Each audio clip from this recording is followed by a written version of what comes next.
Hello, friends, and welcome to the Exams Made Simple. We are back again with the Hindu Complete Newspaper Analysis for 8th of August 2023. I know the analysis for 2nd to 7th and जुलाई में कुछ दिनों का analysis बचा हुआ है, ठीक है ना. सो टुडे आई होपफुली अगस्त वाला पार्ट में डाल दूंगा, है ना. I am very sorry again. I think sorry will not suffice for not making the videos for so many days. आप लोग का भी नुकसान होता है, मुझे पता है ये चीज़, है ना, पर्सनली. बट मैं I can not explain, I can not give reasons. Even मुझे भी शर्म आती है आप लोग को रीज़न देने में कि मैं क्यों नहीं बना पा रहा हूँ वीडियोज़ अभी. But this is my solemn promise to you that कि एनी हाउ एनी वे आज के बाद आपको कोई भी दिन मिस नहीं होगा. This is my personal promise to you. आज के बाद कोई दिन मिस नहीं होगा एनालिसिस का. चाहे दिन में आए, दोपहर में आए, रात में आए वीडियो, लेकिन वीडियो उसी दिन आपको मिल जाएगा, ठीक है ना. So just give me one day more, just pardon me one time more. एक बार और मुझे आप माफ करिएगा इस चीज़ के लिए, है ना. We'll maintain that constancy from now on. Start करेंगे आज के सबसे पहले सवालों के साथ जिनके जवाब आपको देने हैं. पहला सवाल जैसा कि आप देख पा रहे हैं, जीआई प्रोडक्ट्स लिखे हैं, सामने स्टेट्स लिखे हैं. अच्छा, मैंने नोट्स बना दी हैं, टेंशन मत लेना. देखो इस ये जो आपको दिख रहा है ना, इसमें पूरे पिछले 7 दिनों के नोट्स रखे हुए हैं, 5 दिनों के नोट्स रखे हुए हैं. तो मुझे बस सिर्फ रिकॉर्डिंग करनी है, मैं वीडियो बना दूंगा उसका, आप निश्चिंत रहिए. अभी मैं आज 8 तारीख का पेपर डिस्कस कर लेता हूँ, ठीक है ना. अदरवाइज आपको पूरी न्यूज़ इसमें सारे जो पिछले दिनों की हुई है ना, सारे मैंने लगभग 22 से 23 न्यूज़ आइटम्स हैं जो पिछले इंपॉर्टेंट थी कुछ दिनों में, तो वो सारे आपको कवर कर दूंगा, मैं दे दूंगा आपको, ठीक है ना. तो यहाँ पे एक तरफ जीआई टैग्स लिखे हैं, दूसरी तरफ आपको स्टेट्स लिखे हैं. आपको बताना है कि कौन सा करेक्ट, कितने पेयर हैं जो कि करेक्टली मैच्ड है. पहला देखिए, कोफ्तगारी मेटल क्राफ्ट लिखा है, आगे लिखा है राजस्थान. दूसरा लिखा है बंधेज क्राफ्ट, आगे लिखा है राजस्थान. देन मान कुराद मैंगो फ्रॉम गोवा. देन धातु शिल्प फ्रॉम उत्तर प्रदेश. अब आपको बताना है कि कितने पेयर्स हैं जो कि करेक्टली मैच्ड हैं इसमें. 1 पेयर, 2 पेयर, 3 पेयर, 4 पेयर. तो इसका करेक्ट आंसर है ऑल 4. सारे ही करेक्ट मैच है. कोफ्तगारी मेटल क्राफ्ट हो चाहे बंधेज हो, दोनों राजस्थान से हैं. मनकुराद मैंगो जो है वो गोवा से हैं, एंड धातु शिल्प आपका उत्तर प्रदेश से है. तो that is the thing. Actually recently कुछ जीआई टैग दिए गए हैं तमिलनाडु में. वो एक्चुअली 3-4 तारीख की न्यूज़ थी, तो मैं आपको बताऊंगा जब, तो वो कवर करा दूंगा. मैंने हालांकि लिखा हुआ है, I can show you, but you need not to worry, अगले वीडियो में आपको मिल जाएगा. अगला देखो लिखा है कि कितने पेयर, यहाँ पे देखो प्लेसेस इन न्यूज़ है, दूसरा कंट्रीज है. ये क्वेश्चन यूपीएससी बहुत फेवरेट है, पूछता है हर साल. तो यहाँ पे आपको बताना है कि ये कितने प्लेसेस हैं जो कि करेक्टली मैच्ड है अपनी कंट्रीज के साथ. तो देखो पहला लिखा है कैनरी आइलैंड्स और लिखा है ग्रीस. तो कैनरी आइलैंड्स ग्रीस के पास नहीं है, आपको पता होना चाहिए, स्पेन के आसपास है ना. तो ये पहला तो गलत हो जाएगा. दूसरा लिखा है कीमर टर्की, सही लिखा है. आइलैंड ऑफ रोड स्पेन लिखा है, गलत है. एंड लताकिया सीरिया लिखा है, तो सही है. तो यहाँ पे 4 में से 2 सही हैं, 2 गलत हैं. तो इसका करेक्ट आंसर तो ओनली 2 होगा. एक बार आप गूगल करके मुझे बताइए कि सबके करेक्ट प्लेसेस बताइएगा, है ना. एक बार मैप भी देखिएगा, है ना. इसके साथ, इस एक्सरसाइज के साथ एक काम आप क्या करेंगे कि मैप जरूर देखेंगे, ठीक है. तो इसका आंसर होगा ओनली 2. क्वेश्चन नंबर 3 में आते हैं. यहाँ पे 2 स्टेटमेंट्स दिए गए हैं. पहला कह रहा है कैपिटल एडिक्वेसी रेशियो जो है, it is the amount that banks have to maintain in the form of their own funds to offset any loss that banks incur if the account holders fail to repay the dues. दूसरा statement कह रहा है CAR is decided by each individual bank. आपको बताना है correct कौन से statement correct है. 1 ओनली, 2 ओनली, बोथ है none. Now the correct answer for this is 1 only, पहला ही सही है. कार आपको पता है कैपिटल एडिक्वेसी रेशियो एक अमाउंट है जो कि बैंक्स को मेंटेन करना पड़ता है in the form of their own funds to offset any loss that the banks incur if the account holders fail to repay the dues, ठीक है ना. तो जो लोग लोन लेते हैं वो अगर अपना लोन चुकाने में असमर्थ रहें या लॉस असेट हो जाए, तो बैंक्स को कुछ अमाउंट अपना साइड करके रखना पड़ता है ताकि वो इस तरीके की एक्सीजेंसी को फेस कर सके. अब दूसरा स्टेटमेंट इसमें कह रहा है कि कार जो है वो डिसाइड करता है इंडिविजुअल बैंक. तो ये भी स्टेटमेंट गलत है. कार इंडिविजुअल बैंक नहीं डिसाइड करता, आरबीआई डिसाइड करता है कि कितना होगा, है ना, सेंट्रल बैंक जो है. तो दूसरा स्टेटमेंट गलत हो जाएगा. आई होप यू गॉट क्लैरिटी. अब देखो इसमें जीआई टैग और ये सब न्यूज़ मैंने पूरी बना रखी है, लेकिन अभी मैं आपको उसके बारे में नहीं बताऊंगा, है ना. नेक्स्ट वीडियो जब हम कवर करेंगे तो सब बता देंगे उसमें, ठीक है. अगला देख लेते हैं। The next is from today's analysis, front page की न्यूज आइटम्स देखते हैं। Supreme Court to appoint all women panel to oversee relief in Manipur. अब मणिपुर में आप सबको पता है जो वायलेंस हुआ है कुकी और मीती ट्राइब को लेकर के, एसटी स्टेटस को लेकर के, मीतीज को जो एसटी स्टेटस देने की बात की जा रही थी उसके विरुद्ध काफ़ी ज़्यादा वहाँ पे वो हुआ। बीच में जब 1 तारीख का एनालिसिस हमने किया था तो उसमें मैंने आपको वहाँ की पूरी हिस्ट्री, ज्योग्राफी बताई थी कि मीतीज जो है बहुत इन्फ्लुएंशियल है। 60% के आसपास उनकी पॉपुलेशन है, 64% के आसपास वहाँ पे उनकी पॉपुलेशन है, और उनको एसटी स्टेटस दिए जाने के अगेंस्ट कुकीज़ ने वहाँ पे रेबल किया था, है ना, काफ़ी इंपॉर्टेंट है। तो अब यहाँ पे सुप्रीम कोर्ट के जो चीफ जस्टिस हैं, जस्टिस डी.वाई. चंद्रचूड़, उन्होंने कहा है कि एक ऑल वुमेन कमेटी बनाई जाएगी। 3 फॉर्मर हाई कोर्ट जजेस इसमें हैं, जिसमें जो हेड ऑफ द कमेटी है जस्टिस गीता मित्तल, याद रखिएगा, former chief justice of Jammu and Kashmir high court है, Geeta Mittal will be heading this panel. इसके अलावा इनके साथ justice Shalini Phansalkar Joshi Bombay high court की जज हैं, एंड जस्टिस आशा मेनन, है ना, justice Asha Menon former Delhi high court जज हैं।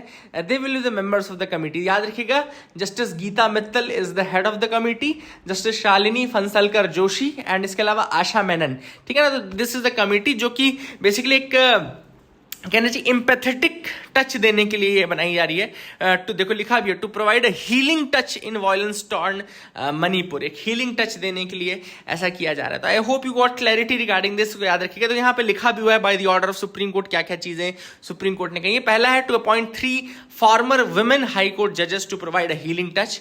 Then to order DGPs of 6 states to name 6 DIG rank officers to take charge of the 6 SITs each, है ना। यहाँ पे जो स्टेट्स हैं 6 स्टेट्स जो हैं उनके सभी के DGPs क्या करेंगे, DIGs को नॉमिनेट करेंगे ताकि जो SITs बनेंगे उनको वो हेड कर सकें। To enforce multiple layers of monitoring of the investigation, जो इन्वेस्टिगेशन चल रही है वहाँ मॉनिटरिंग हो सके प्रॉपरली, है ना। And to make the officers carry on the investigation under supervision of a CBI joint director. तो CBI जॉइंट डायरेक्टर के अंतर्गत ये इंक्वायरी भी हो कि वहाँ पे जो रेप वायलेंस हुआ उसके अगेंस्ट, उसके रिगार्डिंग पूरी चीज़ें हैं। इसके अलावा अगर आपको 1 तारीख का एनालिसिस याद हो तो मैंने आपको 0 FIR के बारे में ही बताया था। उस दिन 0 FIR का केस उठा था, तो 0 FIR जरूर याद रखिएगा। यूपीएससी के लिए इस बार क्वेश्चन हो सकता है 0 FIR प्रीलिम्स में। तो 0 FIR मैंने आपको बताया था कि क्या होता है कि 0 से स्टार्ट होता है इनका जो FIR नंबर रहता है। ये तो एक मतलब इसकी कैरेक्टरिस्टिक आप बोल सकते हैं, बट मेनली क्या होता है FIR लिखते समय पुलिस वाले बोलते हैं ना कि आप हमारे थाना क्षेत्र में आते हैं कि नहीं आते हैं। अगर आते हैं तो FIR लिखेंगे, अगर आप नहीं आते हो तो वो FIR लिखने के लिए आपको बोलेंगे कि आप उस क्षेत्र में जाइए जहां का केस है ना। बट 0 FIR के केस में आप कहीं पे भी FIR रजिस्टर करा सकते हैं, चाहे वो आपका मतलब एरिया ऑफ दैट स्टेशन हो या ना हो, आप वहां पे करा सकते हैं, फिर वो ट्रांसफर कर दी जाएगी। तो that is the thing which is there in the 0 FIR। I hope you got clarity. आगे मूव करते हैं। अब आप सबको पता होगा कि सुप्रीम कोर्ट, बीच में भी न्यूज आई थी, सुप्रीम कोर्ट ने जो है राहुल गांधी का जो डिस्क्वालिफिकेशन था या कहना चाहिए क्रिमिनल डिफेमेशन केस में जो उनको सजा दी गई थी 2 साल की, उसके ऊपर एक स्टे लगा दिया है। ऑब्वियस सी बात है, जब सुप्रीम कोर्ट ने स्टे लगा दिया या कन्विक्शन को रॉन्ग कर दिया तो इसका मतलब है कि फिर राहुल गांधी की जो मेंबरशिप है वो रिटर्न कर दी जाएगी। तो ऑब्वियस सी बात है, जैसे उनका डिस्क्वालिफिकेशन जो मतलब रिइंस्टेट किया गया सुप्रीम कोर्ट के द्वारा, डिस्क्वालिफिकेशन को हटाया गया, तो लोकसभा जो सेक्रेटेरिएट है उसने रिस्टोर कर दी है उनकी मेंबरशिप को following the supreme court stay on the conviction by the Surat court. Surat court ने इनको कन्विक्शन किए दिया था, 2 साल की सजा दी थी, और फिर 2 साल की सजा के कारण रिप्रेजेंटेशन ऑफ पीपल्स एक्ट का जो सेक्शन 8 है उसमें फिर ऑब्वियस सी बात है उसके अंतर्गत लिखा हुआ है कि अगर आपको 2 साल की सजा पड़ती है तो आपको फिर डिस्क्वालीफाई कर दिया जाएगा तुरंत, और आपके ऊपर मतलब 2 साल प्लस 6 साल, है ना, 6 साल और के लिए आपको डिस्क्वालीफाई कर दिया जाएगा। तो उस चीज़ के ऊपर मतलब सुप्रीम कोर्ट ने उस कन्वेक्शन को रोक दिया है, और इसी कारण से उनकी मेंबरशिप जो है वो रिस्टोर कर दी गई है। तो now he has been again back in the parliament. तो नो ट्रस्ट मोशन आप सबको पता होगा कि शुरू होने वाला है अगेंस्ट द गवर्नमेंट, तो उसकी प्रोसीडिंग्स वो स्टार्ट करेंगे, है ना। I hope you got clarity regarding this as well. Last से स्टार्ट करते, थोड़ा एनालिसिस में हम लास्ट के पार्ट पे जाते हैं पहले। Let's move to the last parts first. यहाँ पे आप जैसे देखें, सबसे पहली बात, how to tell if a material is a superconductor और नॉट। तो यहाँ पर आप सबको पता होगा कि एक न्यूज आई थी 3 तारीख को कि रिसर्चर्स जो हैं साउथ कोरिया में, उन्होंने डिस्कवर किया है एक मटेरियल जिसका नाम है LK99। एक मटेरियल है LK99 जो कि रूम टेम्परेचर पे सुपर कंडक्टर है।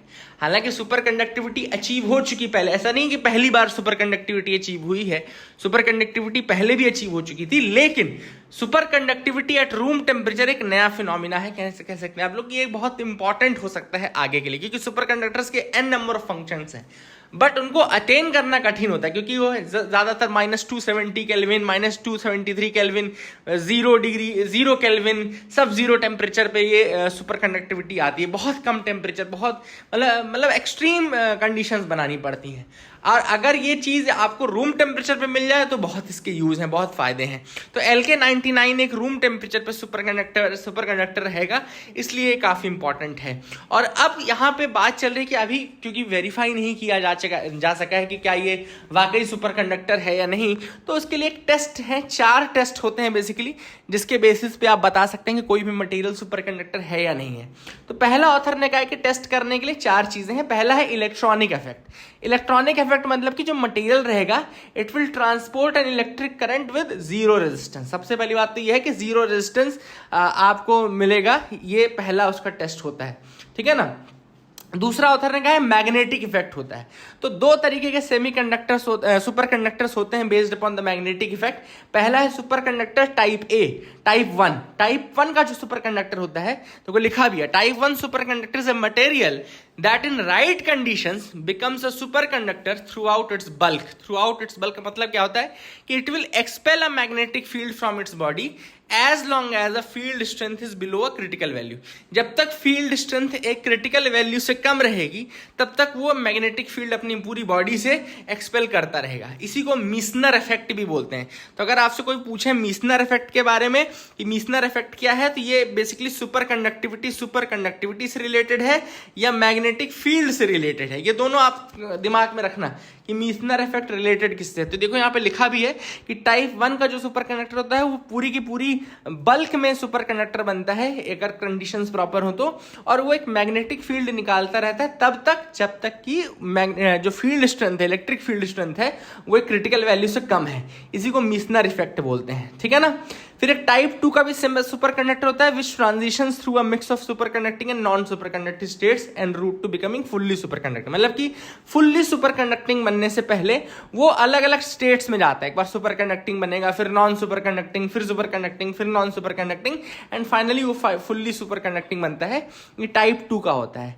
अच्छा, इसमें क्या होता है, इसमें मैग्नेटिक फील्ड एक्सपेल नहीं होती है ना, पूरे बल्क से। इस फिनोमिना को फ्लक्स स्पिनिंग बोलते हैं, ठीक है ना, याद रखिएगा, फ्लक्स स्पिनिंग बोलते हैं। तो फ्लक्स स्पिनिंग अगर आपसे कोई पूछे तो वो भी इसी से रिलेटेड है। देन थर्मोडायनामिक इफेक्ट भी होता है। थर्मोडायनामिक इफेक्ट मतलब कि the electronic specific heat changes drastically at the super conducting transition temperature. तो जिस टेम्परेचर पे मटेरियल नॉन सुपर कंडक्टिंग से सुपर कंडक्टिंग में ट्रांजिशन करता है, मतलब कि जिस टेम्परेचर पे material non super conducting state से सुपर कंडक्टिंग स्टेट पे जाता है, वहां पे स्पेसिफिक हीट जो है मटेरियल की वो ड्रास्टिकली चेंज होती है। तीसरा टेस्ट होता है, ठीक है ना। स्पेसिफिक हीट अब क्या होती है, तो specific heat is that heat which is used to increase the temperature of the electrons in the material by 1 degree Celsius. तो किसी भी चीज में इसकी डेफिनेशन यही होती है हालांकि। तो ये हम चूंकि इलेक्ट्रॉनिक टर्म्स में बात कर रहे हैं तो हम यहाँ इलेक्ट्रॉन्स की बात कर दी हमने कि स्पेसिफिक हीट वो हीट होती है जहां पे इलेक्ट्रॉन्स का टेम्परेचर 1 डिग्री सेल्सियस से बढ़ाया जाता है, ठीक है ना। तो कितनी हीट रिक्वायर्ड है for increasing temperature by just 1 degree Celsius, वो इसकी स्पेसिफिक हीट होती है। एंड चौथा जो टेस्ट है वो है स्पेक्ट्रोस्कोपिक इफेक्ट, ठीक है ना, स्पेक्ट्रोस्कोपिक इफेक्ट। तो यहां पे देखो लिखा है the electrons in the material are forbidden from attaining certain energy levels even if they could when the material wasn't a superconductor. तो ये एक चौथा टेस्ट होता है स्पेक्ट्रोस्कोपिक इफेक्ट। लिख लीजिए चारों इफेक्ट, यहाँ पे इलेक्ट्रॉनिक हो गया, दूसरा मैग्नेटिक हो गया, तीसरा थर्मोडायनामिक हो गया, एंड चौथा है स्पेक्ट्रोस्कोपिक इफेक्ट हो गया। और जो मैंने आपको 2 टर्म्स बताए कि है मीसनर इफेक्ट, वो मैग्नेटिक फील्ड से रिलेटेड है, सुपर कंडक्टिविटी से रिलेटेड है, एंड दूसरा मैंने आपको बताया फ्लक्स स्पिनिंग भी आपका मैग्नेटिक फील्ड से और सुपर कंडक्टिविटी से रिलेटेड है। तो I hope you got clarity regarding that as well. आगे मूव करते हैं। Daksh unmanned system bags order from Indian army. तो यहाँ पे एक फर्टिलाइजर्स मेकर्स हैं, कोरोमंडल इंटरनेशनल है, कोरोमंडल इंटरनेशनल एक फर्टिलाइजर मेकर कंपनी है, उसकी एक सब्सिडियरी है दक्ष अनमैन्ड सिस्टम्स। दक्ष या दक्ष जो भी आप बोले, आई थिंक ये दक्ष लिखना चाहते हैं बट दक्ष इन्होंने स्पेलिंग लिखी है। तो दक्ष अनमैन्ड सिस्टम्स जो है ये ड्रोन्स मैन्युफैक्चर करते हैं और इंडियन आर्मी को भी ये मैन्युफैक्चर करेंगे ड्रोन्स। तो ये आप थोड़ा सा लिख सकते हो दक्ष अनमैन्ड सिस्टम्स के बारे में, इंडियन आर्मी को ड्रोन्स ट्रांसफर करने के लिए ये न्यूज़ में रहे हैं, ठीक है ना। दूसरी जो इंपॉर्टेंट न्यूज़ है जो कि है यहाँ पे, उसके बारे में देख लेते हैं। Let's move ahead. Indian made syrup found contaminated in Iraq, alerts WHO। तो WHO ने एक बैच है मेडिसिन का जिसको, जो कि हमारा इंडियन मेड सिरप है, WHO ने उसको फेज आउट कर दिया है, या फिर कहना चाहिए सब स्टैंडर्ड या कंटेमिनेटेड डिक्लेयर कर दिया है। तो ये किस मेडिसिन का है? Cold out. याद रखिएगा मेडिसिन का नाम है cold out, which is a paracetamol and chlorpheniramine combination. याद रखिएगा क्लोरफेनिरामाइन और पैरासिटामोल का कॉम्बिनेशन है cold out. This was a drug which was used to treat symptoms of the common cold and allergy. Common cold and allergy के symptoms को treat करने के लिए था, and it was manufactured by Fortis India for Dabli Pharma। तो याद रखिएगा, कुछ नाम मैं इसलिए बता रहा हूँ ताकि आपको पता रहे कि क्या क्या केसेस चल रहे हैं। तो WHO ने हमारे यहाँ कोल्ड आउट नाम की मेडिसिन है, which is a combination of paracetamol and chlorpheniramine. It was used to treat the symptoms of common cold and allergy. Iraq में इसको सब स्टैंडर्ड घोषित किया गया WHO के द्वारा और कंटेमिनेटेड घोषित करके उन्होंने हटा दिया, ठीक है ना।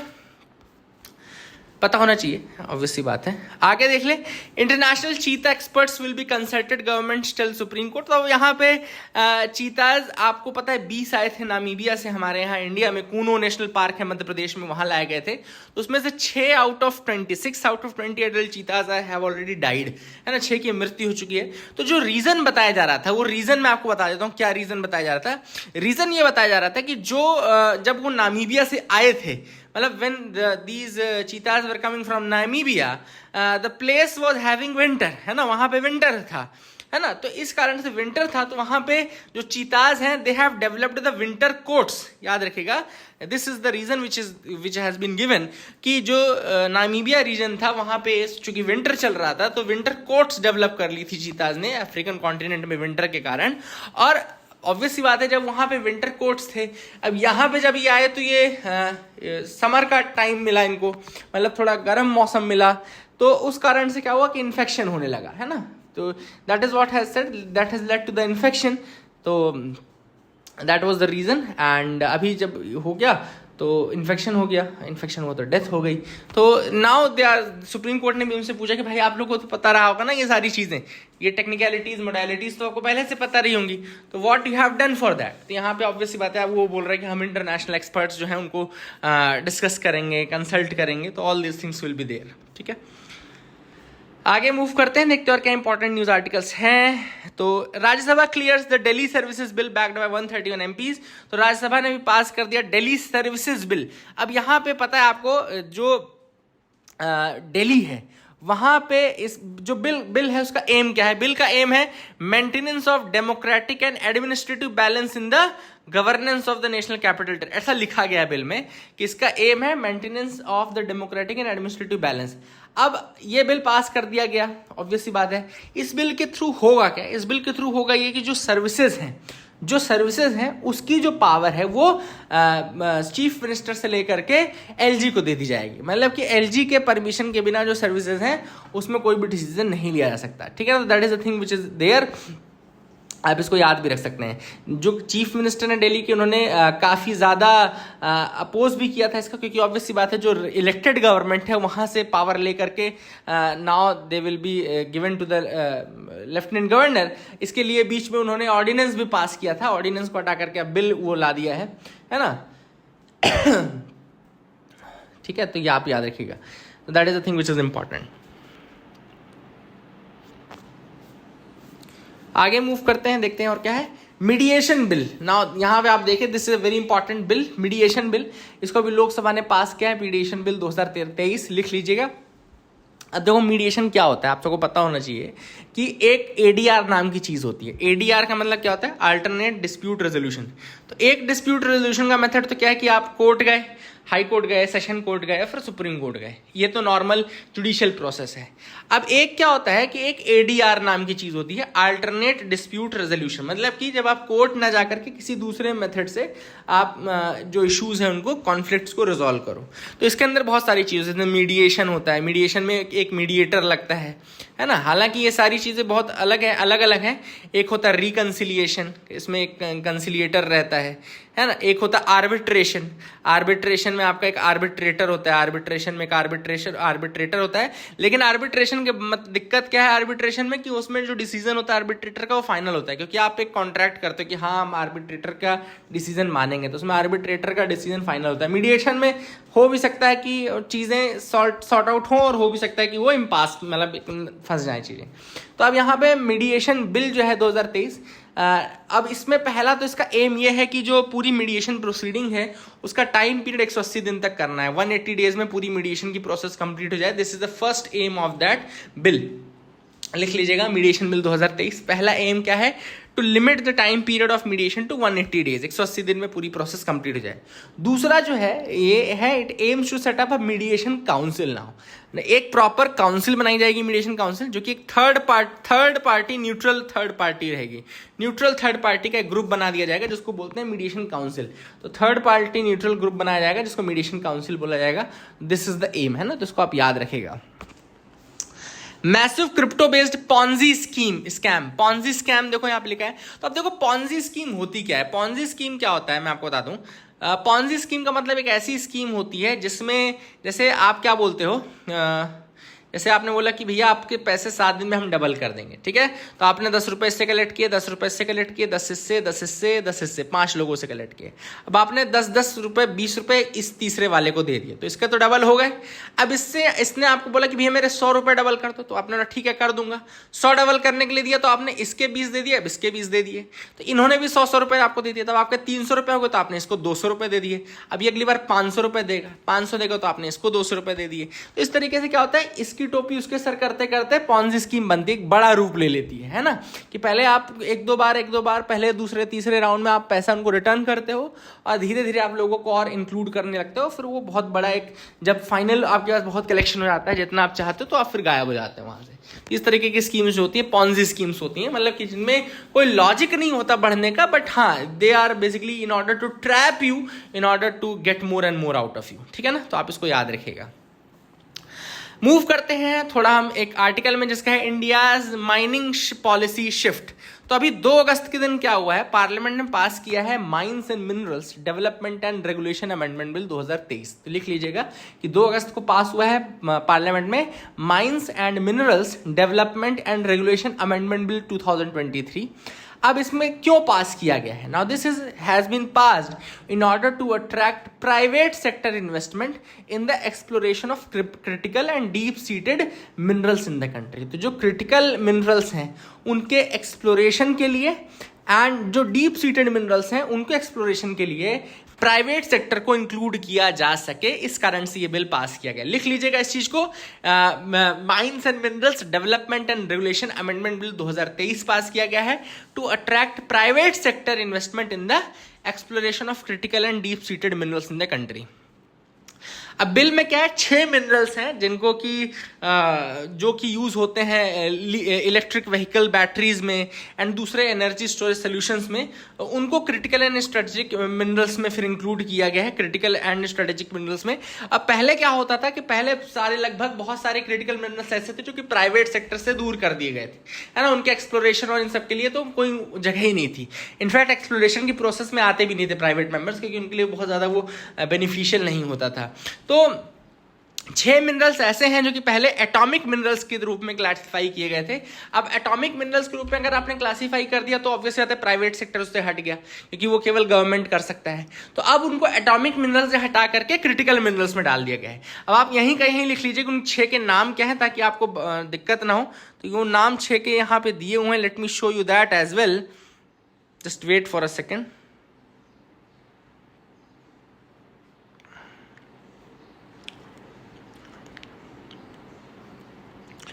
तो यहाँ पे लिखा है, मैं आपको बता देता हूँ, देखो just wait for a second, क्या पूरा अपन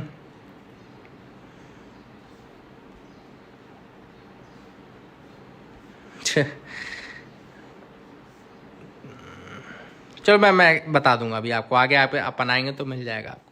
अब पहले अगर हम क्रिटिकल मिनरल्स में बात, एक चीज लिख लेना पहले आप लोग को, जो क्लीन एनर्जी ट्रांजिशन है, क्लीन एनर्जी ट्रांजिशन मतलब कि जो कोल बेस्ड पावर थी या पेट्रोल डीजल बेस्ड पावर थी, फॉसिल फ्यूल बेस्ड पावर थी, वहां से हमको मूव करना है क्लीन एनर्जी की तरफ। अब क्योंकि हमको 2070 तक नेट जीरो ट्रांसमिशन चाहिए, तो उसके लिए बहुत इंपॉर्टेंट है कि हम इलेक्ट्रिक व्हीकल्स और इलेक्ट्रिक व्हीकल्स के लिए बैटरीज बनाएं। उसके लिए लिथियम बहुत इंपॉर्टेंट है। लिथियम को व्हाइट गोल्ड भी कहा जाता है, व्हाइट गोल्ड भी कहा जाता है, ठीक है ना। और इसके अलावा जैसे कोबाल्ट, ग्रेफाइट जो हो गए, ये भी रेयर अर्थ एलिमेंट्स ही हैं, है ना। तो इन सब का काफी यूज है for semiconductors, smart electronics, defence, aerospace. तो इन चीजों में अब हमको प्राइवेट इन्वेस्टमेंट की जरूरत है, क्योंकि गवर्नमेंट बहुत ज्यादा अकेले काम नहीं कर सकती, गवर्नमेंट सप्लायर नहीं बन सकती, वो फैसिलिटेटर की तरह काम कर सकती है ना। तो यहाँ पे हमको प्राइवेट पार्टीज चाहिए। हमने देखा है चाइना में किस तरीके से, जो अगर आप देखें तो चाइना बहुत ज्यादा मतलब रेयर अर्थ एलिमेंट्स का, क्रिटिकल एलिमेंट्स का सबसे बड़ा कहना चाहिए एक तरीके से वो है। कोबाल्ट का जो सबसे बड़ा प्रोडक्शन होता है वो डेमोक्रेटिक रिपब्लिक ऑफ कॉन्गो से होता है, जो ये क्वेश्चन आया भी था यूपीएससी 2022 का ही क्वेश्चन है प्रीलिम्स में, डेमोक्रेटिक। हालांकि आपको इकोनॉमिक सर्वे में मैंने पढ़ाया हुआ था, ये चीज आई थी।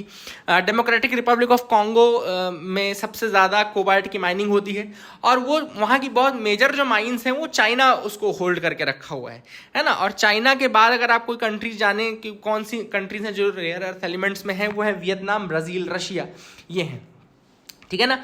अभी बहुत सारी इकोनॉमीज जो हैं वो ट्रांजिशन कर रही हैं, जैसे कि यूएस हो गया, यूके होगा, यूरोपियन यूनियन हो गया, ये सब एक रेजिलिएंट सप्लाई चेन इनिशिएटिव की तरफ आगे बढ़े हैं। रेजिलिएंट सप्लाई चेन इनिशिएटिव का मतलब ये है कि वो चाहते हैं कि चाइना के ऊपर जो उनकी डिपेंडेंसी है क्रिटिकल मिनरल्स के केस में, रेयर अर्थ एलिमेंट्स के केस में, वो ना रहे। इसी कारण इंडिया भी अब यही चाहता है, एंड इंडिया ने भी अभी रिसेंटली जून में ही 30 मिनरल्स जो कि क्रिटिकल मिनरल्स है कंट्री के, उनको हाईलाइट किया है। एंड बेसिकली ये भी आपको बता दूं कि इंडिया जो है बहुत डिपेंडेंट है इन द इंपोर्ट के ऊपर डिपेंडेंट, लगभग 100% ही समझ लो। बहुत सारे रेयर अर्थ एलिमेंट्स या क्रिटिकल एलिमेंट्स ऐसे जिनमें इंडिया जो है वो डिपेंडेंट है दूसरी कंट्रीज में फॉर इम्पोर्ट्स एंड ऑल, है ना। अब देखो यहाँ पे ऑथर ने कहा है कि जो क्रिटिकल मिनरल्स होते हैं उनको डिस्कवर करने के 4 स्टेप्स मेजर होते हैं, है ना। माइनिंग से पहले 4 स्टेजेस होते हैं, और वो 4 स्टेजेस कौन कौन से हैं, तो यहाँ पे देखो लिखा है। पहला है रिकनाइसेंस, G4 जिसको बोलते हैं, then G3 prospecting, then general exploration, and then detailed exploration. तो 4 हो गया, reconnaissance, prospecting, general exploration and detailed exploration. लिख लीजिए 4 स्टेप्स हैं माइनिंग के पहले के, जहां से फिर आप मेजरली जो एलिमेंट्स क्रिटिकल मिनरल्स हैं उनको डिस्कवर करते हो, है ना। और इंडिया अगर हम बात करें, it is estimated that India has explored just 10% of its geological potential. जो हमारा ओजीपी है, ओजीपी यानी ऑब्वियस जियोलॉजिकल पोटेंशियल, मतलब हमारे जियोलॉजी का जो पोटेंशियल है मिनरल्स के केस में, उसका केवल हमने 10% ही एक्सप्लोर किया है। इसी कारण से हम प्राइवेट पार्टनर्स को इंक्लूड करना चाहते हैं, क्योंकि हम आज़ादी के 70-75 सालों के बाद भी अभी भी केवल 10% ऑफ द ओजीपी यानी ऑब्वियस जियोलॉजिकल पोटेंशियल का केवल 10% ही किया है ना। और उसमें से भी केवल 2% ही है जो कि माइन हो पाया है, और कंट्री जो है केवल बजट का केवल 1% ही स्पेंड करती है एक्सप्लोरेशन के केस में।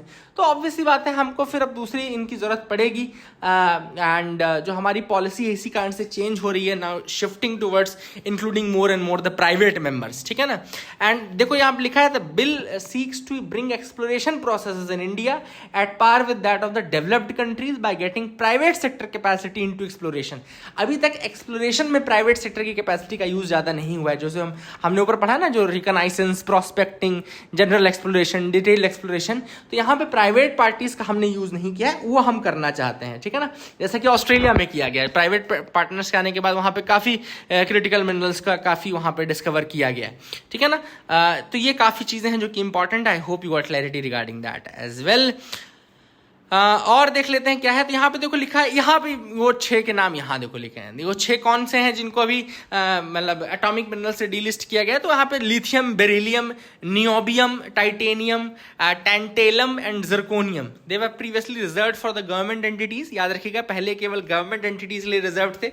फिर से वो 6 नाम देख लीजिए, lithium, beryllium, niobium, titanium, tantalum and zirconium.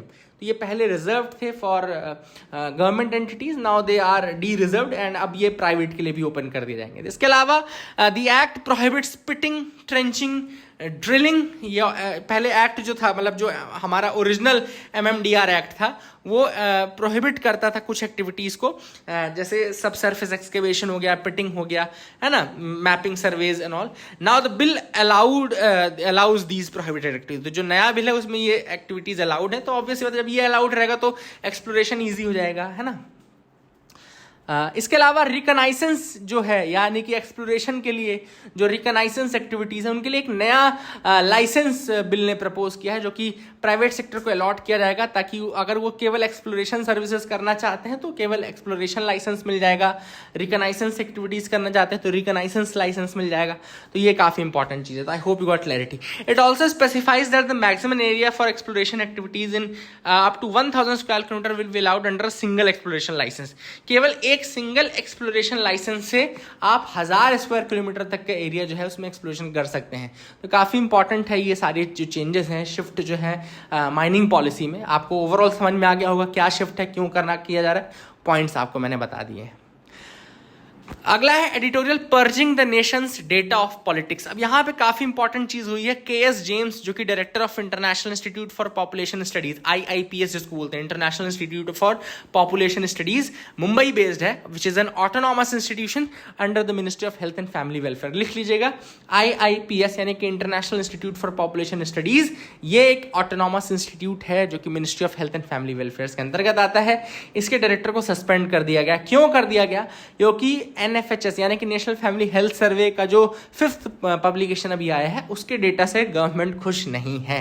तो उसी के ऊपर ये आर्टिकल लिखा गया है कि भाई ये क्यों ऐसा हो रहा है कि जो ये डेटा निकालने वाली एजेंसीज हैं इनके ऊपर इतना सर्विलेंस किया जा रहा है गवर्नमेंट के द्वारा, उनकी मेथोडोलॉजी को क्वेश्चन किया जा रहा है, उनके जो डेटा आ रहे हैं उनको क्वेश्चन किया जा रहा है अगर वो डेटा गवर्नमेंट के अगेंस्ट जा रहा है तो। फॉर एग्जाम्पल यहाँ पे ऑथर ने एग्जाम्पल दिया है जो कंज्यूमर एक्सपेंडिचर सर्वे आया था। कंज्यूमर एक्सपेंडिचर सर्वे आया था 2017-18 के आसपास। कंज्यूमर एक्सपेंडिचर सर्वे में ये आ गया कि कंज्यूमर एक्सपेंडिचर घट रहा है ना। तो गवर्नमेंट को लगा कि ये तो हमारे ग्रोथ वाले एजेंडा से अपोजिट जा रहा है, क्योंकि हम तो बोल रहे हैं ग्रोथ हो रही है और ये दिखा रहा है कि एक्सपेंडिचर घट रहा है। तो उन्होंने फिर वो डेटा पब्लिश नहीं होने दिया। That was the first case. इसके अलावा बीच में अनएम्प्लॉयमेंट का डेटा आया था, अगर आपको याद हो। अनएम्प्लॉयमेंट का डेटा इसमें आया था कि 45 ईयर्स में सबसे ज़्यादा अनएम्प्लॉयमेंट रेट है। उसको भी उन्होंने बोला कि ये जो मेथोडोलॉजी थी वो करप्ट मेथोडोलॉजी थी, इसलिए हम इसको हटा रहे हैं डेटा को। अब सेम NFHS 5 में भी हुआ है कि 2 डेटा ऐसे हैं जिनको क्वेश्चन किया गया है। पहला है जो अनीमिया का केसेस हैं, कि अनीमिया के केसेस सारे स्टेट्स में बढ़े हैं, तो ये भी गवर्नमेंट के उसके अगेंस्ट जा रहा था, जो उनकी पॉलिसीज स्कीम्स थी, तो उन्होंने इसको क्वेश्चन किया। दूसरा उन्होंने report NFHS 5 showed that India has some way to go before it can be declared open defecation free। मतलब डेटा में ये बताएगा कि हाँ ओपन डेफिकेशन घटा है लेकिन अभी भी 100% नहीं है, अभी हमको और मेहनत करने की जरूरत है। और इंडिया जो है वो स्वच्छ भारत के अंतर्गत ODF और इन सबको बहुत ज़्यादा प्रमोट कर रहा था गवर्नमेंट, तो इस डेटा से भी वो खुश नहीं थे। तो ये एक तो ओपन डेफिकेशन और दूसरा अनीमिया, NFHS 5 के डेटा से खुश नहीं थे, जिस कारण से उन्होंने हटा दिया। तो यहाँ पे ऑथर ने वही कहा कि now it is a type of suppression जो कि किया जा रहा है, और अगर आप इस तरीके से एजेंसीज को सप्रेस करेंगे, इनके ऊपर सर्विलेंस करेंगे, तो that will not be a good thing for the country, और डेमोक्रेटिकली कंट्री फिर काम नहीं कर सकती है। तो I hope you got clarity regarding that as well. आगे देखते हैं और क्या एडिटोरियल है। तो पहला है China's world view, its postulates and reality check. अब ये आर्टिकल लिखा गया है M.K. नारायणन द्वारा। बहुत अच्छा आर्टिकल लिखते हैं, आपको पता है IB के पहले फॉर्मर डायरेक्टर भी हैं, पहले नहीं सॉरी, है ना। यहाँ पे चाइना के परस्पेक्टिव से ये आर्टिकल लिखा गया है। तो ऑथर ने कहा कि चाइना के लिए जो मेन थ्रेट है वो US है। ये तो पता है ना, जो चाइना को लगता है कि उनका मेन थ्रेट है, मेन कॉम्पिटिटर है, वो US है। ऑब्वियसली बात है, US ने भी अपनी पॉलिसी चेंज की है। तो लिख लीजिए इस चीज को, US ने अपनी पॉलिसी चेंज की है मतलब पहले जो पॉलिसी थी वो इंगेजमेंट एंड पार्शियल कंटेनमेंट की थी यूएस की, इंगेजमेंट एंड पार्शियल कंटेनमेंट, मतलब पार्शियली इनको कंटेन कर रहे थे लेकिन इंगेज भी कर रहे थे। अब ये ऑल आउट कॉम्पिटिशन में जा चुके हैं, है ना, चाइना के साथ ऑल आउट कॉम्पिटिशन में जा चुके हैं फॉर ग्लोबल इन्फ्लुएंस। और ऐसा नहीं कि ये इन्फ्लुएंस इनका घटा नहीं है, यूएस का इन्फ्लुएंस घटा भी है, आगे हम देखेंगे किस तरीके से। यूएस ने इनको मतलब ग्लोबली इनका इन्फ्लुएंस कम करने के लिए ऑकस ग्रुप ज्वाइन किया, ऑस्ट्रेलिया, यूनाइटेड किंगडम, यूएस। इसके अलावा क्वाड ग्रुपिंग बनाई, ऑस्ट्रेलिया, इंडिया, जापान, यूएस, है ना। तो ये सारी चीज़ें हैं। चाइना ने भी इनका इन्फ्लुएंस कम किया है। अगर आप देखें चाइना ने भी इनका इन्फ्लुएंस कम किया है। चाइना का ये मानना है कि जो वर्ड है वो पॉलीसेंट्रिक कंपटीशन कोऑपरेशन का एरा है। पॉलीसेंट्रिक कंपटीशन एंड कोऑपरेशन, मतलब कि अलग अलग सेंटर्स हैं जो कि कॉम्पीट कर रहे हैं, कोऑपरेट करेंगे, ठीक है ना। अब यहाँ पे चाइना ने इन्फ्लुएंस कैसे कम किया, आप सबको पता होगा कि सऊदी और इजराइल के बीच में भी ट्रूस कराने के लिए चाइना ने किया, है ना। ईरान और सऊदी के बीच में ट्रूस कराने के लिए चाइना आगे बढ़ा है ना। Not Israel case but Saudi and Iran, है ना, सऊदी ईरान के केस में। ईरान सऊदी अरेबिया ट्रूस बहुत इंपॉर्टेंट है, जो कि चाइना के बढ़ते इन्फ्लुएंस को शोकेस करता है। न केवल यहाँ पे ईरान के केस में तो चाइना का इन्फ्लुएंस ज़्यादा है ही, पूरे के पूरे अगर आप देखें अफ्रीका में, पूरे के बहुत सारे मिडिल ईस्टर्न कंट्रीज़ में, पाकिस्तान में, इन सब जगहों पर चाइना का इन्फ्लुएंस काफ़ी ज़्यादा बढ़ चुका है। और वहीं पे अमेरिका का इन्फ्लुएंस थोड़ा घटता जा रहा है। इनफैक्ट सऊदी अरेबिया जो कि इतना बड़ा मतलब पार्टनर था अमेरिका का, वो भी अब चाइना से ज़्यादा क्लोजनेस बढ़ा चुका है। That is the thing. अब यहाँ पे एक चीज़ लिखी गई है, 4 मॉडर्नाइजेशंस, है ना। तो मेरा कर्तव्य है कि मैं आपको इसके बारे में थोड़ा सा बता दूं। एक्चुअली हुआ क्या था, 1970s का जो टाइम पीरियड है चाइना की हिस्ट्री का बहुत इंपॉर्टेंट पीरियड है, क्योंकि चाइना डेवलपमेंट के लिए बढ़ा 1970s में, है ना, जिसको GLF बोलते हैं, ग्रेट लीप फॉरवर्ड बोलते हैं, चाइना की ग्रेट लीप फॉरवर्ड। तो ये 1970s का टाइम था। वहाँ पे 4 मॉडर्नाइजेशन का मतलब है 4 areas of development. There were 4 areas of development. पहला था एग्रीकल्चर, दूसरा था इंडस्ट्री, तीसरा था साइंस एंड टेक्नोलॉजी एंड चौथा था डिफेंस। लिख लीजिएगा, 4 मॉडर्नाइजेशंस का मतलब है 4 एरियाज ऑफ डेवलपमेंट जो कि चाइना ने फोकस किया था 1970s में। पहला था agriculture, second was industry, third was science and technology and fourth was defence, ठीक है ना। तो आप ये याद रख लीजिएगा, इसके बारे में यहाँ पे लिखा था तो मैंने आपको सोचा कि बता दूं। और ये जो फॉर्मुलेशन किया था ये पहले झाओ एन लाई ने किया था, हालांकि यहाँ पे लिखा नहीं है झाओ एन लाई का नाम। तो झाओ एन लाई ने 1965 में ही ये दे दिए थे 4 सेक्टर्स। बाद में जब माओ जेडोंग और डेंग जियोपिंग आए थे तो तब ये और काफ़ी इंपॉर्टेंट तरीके से आगे बढ़ा, ठीक है ना। तो ये एक इंपॉर्टेंट चीज़ है। हालांकि ऑथर ने कहा कि चाइना का अभी जो पिछड़ना है वो अभी कोविड के कारण काफ़ी पीछे हो गया, क्योंकि कोविड के समय काफ़ी मतलब ड्रैकोनियन मेजर्स लिए गए चाइना में। पूरा क्लोज कर दिया गया 3 साल के लिए, इकोनॉमी बंद कर दी गई, है ना। वहाँ पे लोगों के ऊपर काफ़ी रिस्ट्रिक्शंस लगाए गए, है ना। That was the thing. इसके अलावा अगर आप देखें तो बहुत क्रैकडाउन भी किया है चाइना ने मेजर कंपनीज में, इलेक्ट्रॉनिक टेक्नोलॉजी कंपनीज में, रियल स्टेट सेक्टर में, है ना। ऑब्वियस सी बात है, काफ़ी लोगों को प्रेशराइज भी किया जा रहा है। वहाँ पे डेमोक्रेसी भी इतनी ज़्यादा तो है नहीं, वहाँ पे कोई राइट्स वाइट्स वाली चीज़ नहीं है। तो थोड़ा अंदर ही अंदर इंटरनल इस तरीके से चीज़ें काफ़ी चलती रहती हैं। तो वहाँ पे जो ग्रोथ रेट है चाइना की, जो GDP का ग्रोथ रेट है वो लगभग 3% के आसपास अभी आ रहा है, which is not a very good thing for China. अगर चाइना को अमेरिका जैसी कंट्री से कम्पीट करना है तो that is not a thing, है ना। चाइना को now they have to shift, उनको अपनी पॉलिसीज़ में, उनको अपनी अप्रोच में शिफ्ट करना चाहिए, है ना। This is what the author says, है ना। The China needs to realise that it might need to come up with an alternate theory of modernity. And यहाँ पे स्टेट का रोल उनको थोड़ा घटाना चाहिए। जब स्टेट का रोल थोड़ा घटाएंगे तब फ्री डेवलपमेंट हो पाएगा बाकी के जो उनके सेक्टर्स हैं इनका। That is what the author says, है ना। और एक इंटरनेशनल ऑर्डर जो है, रूल बेस्ड इंटरनेशनल ऑर्डर, उसको फॉलो करने की जरूरत है। तो all this things have been mentioned by the author in this article. I hope you got clarity regarding that as well. अब यहाँ पे neither the right to privacy not the right to information. Author ने यहाँ पे जो नया bill आया है, डेटा प्रोटेक्शन DPDP बिल, है ना, डेटा आपका sorry digital personal data protection, digital personal data protection bill 2023 आया है। It was introduced in parliament. अब यहाँ पे ऑथर ने कहा है कि ये राइट टू प्राइवेसी को कहीं से कहीं तक सेफगार्ड नहीं करता है। This is what the author says, है ना। क्यों ऑथर ने ऐसा कहा है उसके बारे में हम देख लेंगे जरूर। ऑथर ने सबसे पहले तो ये कहा है कि जो पहले अगर आप देखें देयर वर मेनी थिंग्स, जैसे कि section 8 right to information act 2005 जो आया था, उसमें एक सेक्शन 8 है। सेक्शन 8 बोलता है कि कौन कौन सी चीज़ें ऐसी हैं जो एग्जेम्प्टेड है फ्रॉम डिस्क्लोजर ऑफ इन्फॉर्मेशन, है ना, exemption from disclosure of information, है ना। तो सेक्शन 8(1) और उसका सबसेक्शन जे है, it grants exemptions from the disclosures if the information which relates to personal information sought has no relationship to any public activity of और interest. तो ये कहा गया है कि ऐसी पर्सनल इंफॉर्मेशन जिसका कोई ताल्लुक नहीं रहेगा, which has no relationship with the public activity और इंटरेस्ट, जो कि अनवारंटेड इन्वेजन ऑफ प्राइवेसी होगा, उनको आप मना कर सकते हो, उनको आप एग्जेम्प्ट कर सकते हो, ठीक है ना, unless a public officer feels that larger public interest justifies that disclosure. तो मतलब कि ऐसी इन्फॉर्मेशन जिसका कोई ताल्लुक नहीं है पब्लिक इन्फॉर्मेशन से, पब्लिक वेलफेयर से, उसको आप मना कर सकते हो, ठीक है ना।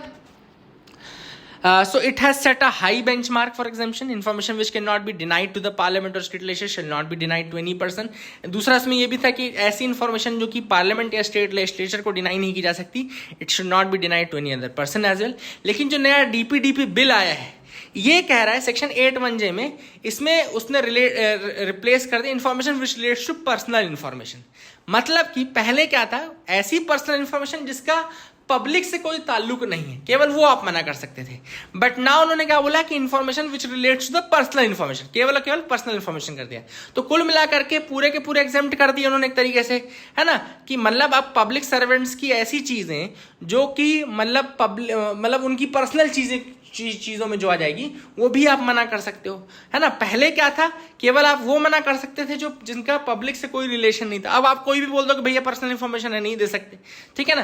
तो that is the first thing. दूसरा इन्होंने कहा कि एक डेटा प्रोटेक्शन बोर्ड बनाने की बात की जा रही है। डेटा प्रोटेक्शन बोर्ड बनाने की बात की जा रही है, which will be a oversight body, है ना।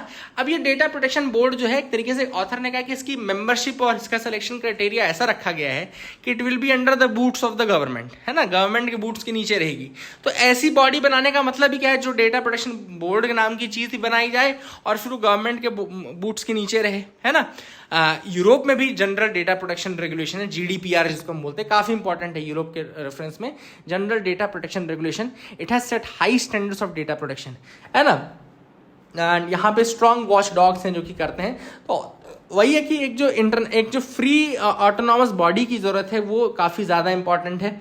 एंड ऑथर ने यह भी कहा है कि एडवर्ड स्नोडेन ने कहा था कि डेटा प्रोटेक्शन प्रॉब्लम नहीं है, the problem is in data protection, the problem is data collection, है ना। तो जो कलेक्शन हो रहा है डेटा का, उसको रिस्ट्रिक्ट करना है आपको, क्यों फालतू डेटा कलेक्ट किया जाए, है ना। That is not being discussed in India, restricting data collection is not discussed.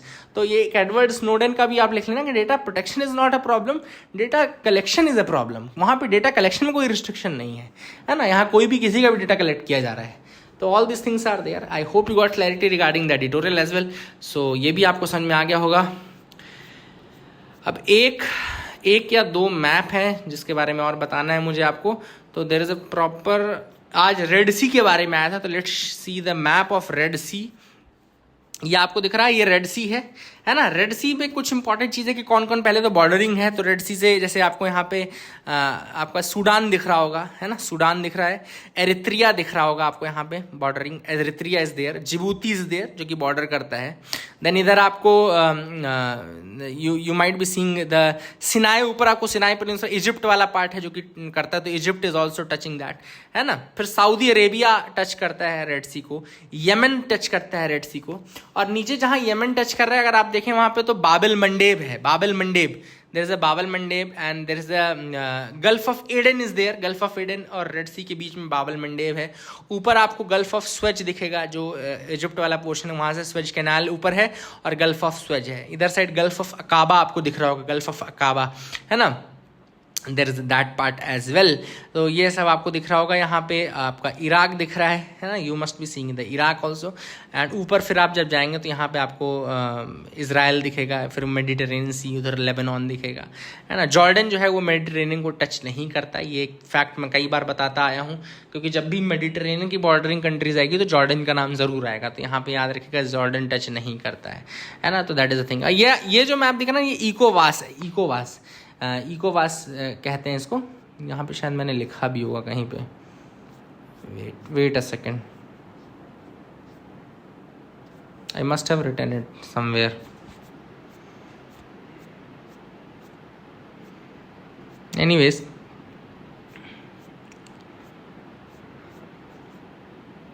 Okay, so this second one जो यहाँ पे आपको दिख रहा है ना, ये मैप, ये इकोवास है, यानी कि जो वेस्टर्न अफ्रीकन नेशंस है, वेस्टर्न अफ्रीकन कंट्रीज़ हैं, उनका इकोनॉमिक ग्रुपिंग है ना। तो यहाँ पे वो है, पर ये this is not a map which I wanted to show you.